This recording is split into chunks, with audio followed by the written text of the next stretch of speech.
एक ऐसी कंपनी जो ऑयल गैस से लेकर फार्मा तक इंडस्ट्रीज को इंजीनियरिंग सॉल्यूशंस देती है और सिर्फ कंसल्टिंग नहीं बल्कि डिजाइनिंग से लेकर एग्जीक्यूशन तक कंप्लीट प्रोजेक्ट हैंडल करती है। और अब ये कंपनी लेकर आ रही है अपना आईपीओ एसएमई सेगमेंट में, Leap Frog Engineering Services Limited. लेकिन सवाल यह है कि क्या ये आईपीओ स्ट्रॉन्ग है या सिर्फ हाइप, अप्लाई करें या फिर इससे दूर रहें।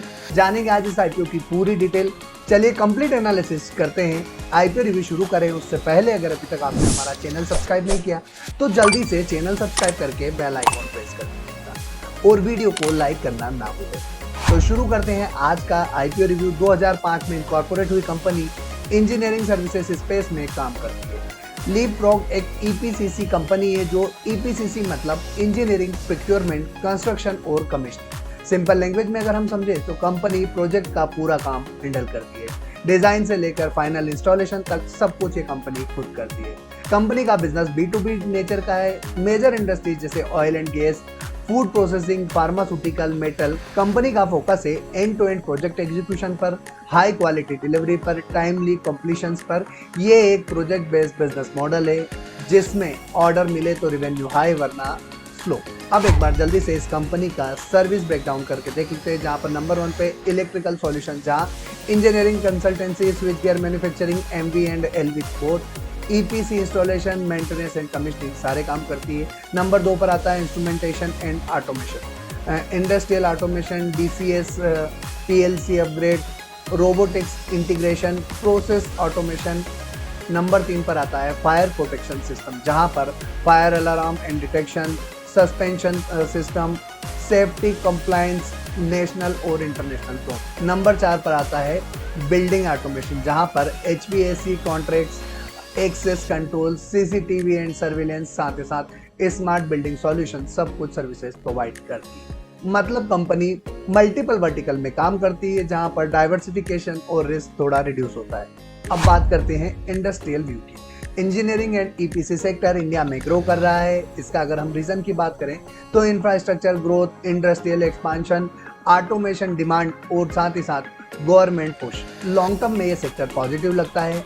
अब इस आईपीओ के साथ रिस्क क्या हो सकती है वो एक बार देख लेते हैं। तो नंबर 1 पर है project based business, regular income नहीं आती है। नंबर 2 पर है क्लाइंट डिपेंडेंसी। इस कंपनी का मेजर रेवेन्यू पोर्शन कुछ क्लाइंट से आता है जो क्लाइंट कॉन्सेंट्रेशन रिस्क को बढ़ाता है।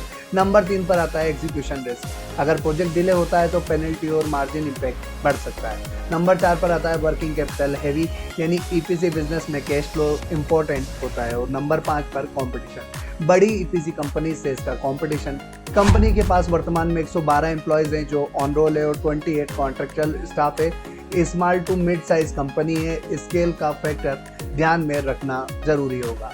अब बात करते हैं कंपनी के आईपीओ डिटेल की, जहां पर 23 अप्रैल के दिन आईपीओ शुरू होने वाला है, 27 अप्रैल तक खुला रहेगा। प्राइस एंड स्ट्रक्चर की बात करें तो ₹1 फेस वैल्यू वाला शेयर है, 21 से 23 रुपीज़ का प्राइस बैंड होने वाला है। बुक बिल्ड इशू टाइप है, जहां पर 89 करोड़ का आईपीओ साइज है, जहां 80 करोड़ का फ्रेश इशू तो 9 करोड़ का ओएफएस होने वाला है। लिस्टिंग डिटेल की बात करें तो बीएससी का एसएमई आईपीओ जहां पर 30 अप्रैल के दिन लिस्टिंग होती हुई दिख सकती है। इन्वेस्टमेंट की बात करें तो मिनिमम इन्वेस्टमेंट 2,76,000 रुपये के लिए 2 लॉट में करना होगा। अब बात करते हैं इस कंपनी के फाइनेंशियल्स की। कंपनी के असेट और इनकम में अच्छी ग्रोथ देखने को मिल रही है जो बिजनेस एक्सपेंशन को इंडिकेट करती है। साथ ही पेट और इबिटा में भी स्ट्रॉन्ग ग्रोथ नजर आई है। इसका मतलब प्रॉफिटेबिलिटी इंप्रूव हो रही है। साथ ही साथ पॉजिटिव बात यह है कि कंपनी के रिजर्व भी इंक्रीज हुए जो फाइनेंशियल स्ट्रेंथ को सपोर्ट करते हैं। हालांकि इस कंपनी की बोरोइंग इंक्रीज हुई है, लेकिन अच्छी बात यह है कि बोरोइंग अभी अंडर कंट्रोल। ओवरऑल देखा जाए तो कंपनी के फाइनेंशियल ग्रोथ ओरिएंटेड और स्टेबल नजर आ रहा है। अब बात करते हैं कंपनी की वैल्यूएशंस की, जहां पर कंपनी का आरओई 21.03% का है और आरओसी 23.98% का, जो काफी हेल्दी रिटर्न रेशियो को इंडिकेट करता है। डेब्ट टू इक्विटी रेशियो 0.48 का है, जो थोड़ा एलिवेट जरूर हुआ है लेकिन अभी भी मैनेजेबल है और अंडर कंट्रोल कैटेगरी में आता है। साथ ही रिटर्न ऑन नेटवर्थ 21.03% है, जो स्ट्रॉन्ग प्रॉफिटेबिलिटी को रिफ्लेक्ट करता है। कंपनी का पेट और इबिटा मार्जिन भी इम्प्रूवमेंट देखने को मिला है, जो ऑपरेशनल एफिशिएंसी के लिए पॉजिटिव सिग्नल माना जाता है। वैल्यूएशंस की बात करें तो प्राइस टू बुक वैल्यू 3.66 का है, जो सजेस्ट करता है कि स्टॉक अभी स्लाइटली प्रीमियम वैल्यूएशंस पर ट्रेड कर रहा है। अब एक बार इस कंपनी को इसकी कॉम्पिटिटर के साथ कंपेयर करके देख लेते हैं, जहां पर सबसे स्ट्रॉन्ग ईपीएस इंजीनियरिंग इंडिया का है, वहीं highest return on ratio Leapfrog engineering services का, देखने को मिलता है, जो स्ट्रॉन्ग प्रॉफिटेबिलिटी को इंडिकेट करता है। अगर price to book value ratio की बात करें तो कॉन्स्टलेट इंजीनियरिंग का सबसे लो पीबी रेशो है, जो अंडर वैल्यूएशंस को सजेस्ट करता है, लेकिन फंडामेंटल वीक है। ओवरऑल देखा जाए तो लीपफ्रॉग इंजीनियरिंग सर्विसेज बेटर नजर आती है, जहां इसका प्रॉफिटेबिलिटी काफी स्ट्रॉन्ग है, लेकिन इसका ईपीएस अभी लो नजर आता है। अब बात करते हैं आईपीओ से आने वाले पैसे का उपयोग, जहां पर कैपिटल एक्सपेंडिचर में 27 करोड़ का उपयोग होने वाला है, जहां न्यू असेंबलिंग यूनिट लगाने के लिए यूज होने वाला है। वर्किंग कैपिटल रिक्वायरमेंट में 36.05 करोड़ का, जो डेली ऑपरेशन और बिजनेस एक्सपांशन के लिए रिक्वायर्ड है, और issue related expenses IPO process करने के लिए जो पैसे का उपयोग होना है वो इसी में से यूज होना है, और जनरल कॉर्पोरेट पर्पज से इस आईपीओ से आने वाले पैसे का उपयोग किया जाता है। अब बात करते हैं ग्रे मार्केट प्रीमियम की, लेकिन उससे पहले अगर अभी तक आपने चैनल सब्सक्राइब नहीं किया तो जल्दी से चैनल सब्सक्राइब करके बेल आइकॉन प्रेस कर दीजिएगा।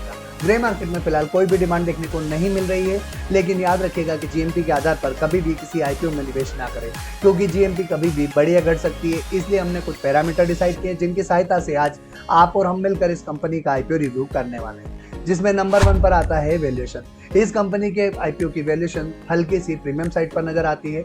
नंबर 2 पर आता है फाइनेंशियल्स। ओवरऑल देखा जाए तो इस कंपनी के फाइनेंशियल ग्रोथ ओरिएंटेड और बेहतर नजर आते हैं। नंबर 3 पर आता है कंपैरिजन। इस कंपनी को इसके कॉम्पिटिटर के साथ कंपेयर करने पर नजर आता है कि इस कंपनी का रिटर्न ऑन नेटवर्थ काफी स्ट्रांग है, और ईपीएस अभी लो नजर आता है। नंबर 4 पर आता है ग्रे मार्केट की प्रीमियम। ग्रे मार्केट में फिलहाल इस कंपनी के आईपीओ की कोई भी डिमांड देखने को नहीं मिल रही है। नंबर 5 पर आता है मार्केट सेंटिमेंट। फिलहाल मार्केट का मूड धीरे धीरे सुधरता हुआ दिख रहा है, लेकिन अभी भी चिंता के बादल दूर नहीं हुए हैं। ईरान, इजराइल और यूएस के बीच जो सीज फायर हुआ था उसकी कल लास्ट डेट है। अगर इनके बीच डील संभव नहीं हुई तो एक बार फिर से चिंता बढ़ सकती है, और ऐसे में हमें उन कंपनी के आईपीओ में निवेश करना चाहिए जिनके फाइनेंशियल स्ट्रांग हो, जिनकी वैल्यूएशन अच्छी हो, जिनके बिजनेस मॉडल अट्रैक्टिव हो, और एक बेहतर वैल्यूएशन पर वो कंपनी अपना आईपीओ लेकर आई हो। फिलहाल मैं इस कंपनी के आईपीओ से दूर रहने वाला हूं, लेकिन दोस्तों याद रखिएगा कि आपको मेरे डिसीजन पे अपना कोई भी डिसीजन नहीं लेना है। अपना डिसीजन सोच समझ के लीजिएगा, अपने फाइनेंशियल एडवाइजर से कंसल्ट करके लीजिएगा, और सबसे इंपॉर्टेंट अपनी फाइनेंशियल कंडीशन देखकर ही निवेश कीजिएगा, क्योंकि एसएमई आईपीओ रिस्की भी होता है और कैपिटल रिक्वायरमेंट भी काफ़ी हाई होती है। इसलिए दोस्तों सोच समझ कर निवेश कीजिएगा। दोस्तों अगर आपको ये आईपीओ रिव्यू वीडियो पसंद आया हो तो लाइक कीजिएगा, अपने दोस्तों के साथ शेयर करना मत भूलिएगा। आज के लिए इतना ही, फिर मुलाकात होगी एक और कंपनी के आईपीओ रिव्यू और एक और फाइनेंशियल एनालिसिस के साथ। तब तक के लिए जय हिंद।